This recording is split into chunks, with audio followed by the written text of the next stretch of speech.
इस प्रश्न में हम विभाजन बिंदु के सूत्र का प्रयोग करते हैं। जैसे विभाजन बिंदु के सूत्र, विभाजन बिंदु का सूत्र है इस तरह से, जिसमें आपका रेखाखंड का अंतर विभाजन m1 m2 इसके अनुपात है, और x1 y1 पहला बिंदु और बाद वाला बिंदु x2 y2, और विभाजन बिंदु जो है xy। तो इस तरह से हम जो है इस प्रश्न में सेट करते हैं। यह 2 3 का अनुपात जो है वह m1 अनुपाते m2 होता है, m1 m2 का मान है। अब इसके बाद जो है p और q का मान, यह p का मान है अर्थात x1 y1 है, और यह x2 y2 है। अब इसके बाद जो है हमें निकालना है x y का मान। यहाँ लिखा हुआ उस बिंदु के निर्देशांक ज्ञात कीजिए जो बिंदुओं इतना इतना को मिलाने वाले रेखाखंड को 2 3 के अनुपात में विभाजित करता है।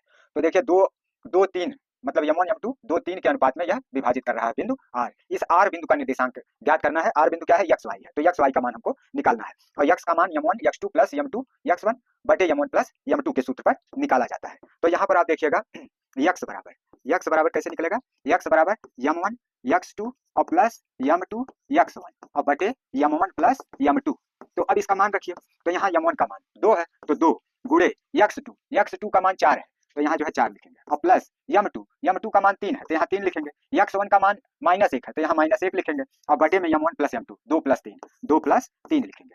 तो इस तरह से अब जो है यहाँ 4 दूनी 8 और ये 3 का -1 में गुणा करेंगे तो -3 हो जाएगा, अब बटे में 2 और 3 जोड़ के 5 हो जाएगा। अब बराबर यहाँ 8 में से 3 घटेगा 5 आएगा, 5 बटे 5 है, 5 में 5 का भाग देंगे 1 आ जाएगा। तो x अर्थात इस x का मान कितना हो गया, 1 हो गया। अब जो है y का मान ज्ञात करेंगे, तो y का मान ज्ञात करने के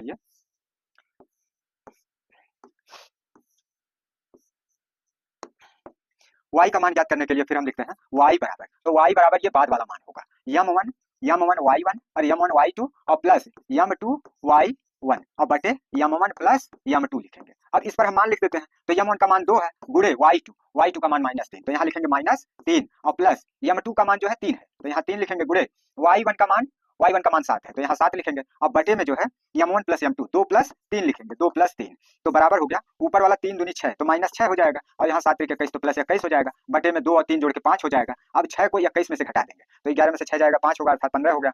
तो यहाँ पर जो है ऊपर हो गया 15 बटे जो है 5 हो गया, 5 से भाग दीजिए 15 में 5 3 15 तो यह जो है 3 हो गया। तो इस तरह से यह y का मान 3 और x का मान जो है 1 हुआ। तो अब हम यहाँ पर लिखेंगे अतः r बिंदु का निर्देशांक ज्ञात करना है, r बिंदु का निर्देशांक x y बराबर किसके हो जाएगा, बराबर x का मान 1 y का मान 3 तो 1,3 हो जाएगा। 1,3 जो है इसके x y बिंदु का निर्देशांक अर्थात विभाजन बिंदु का निर्देशांक प्राप्त हो गया।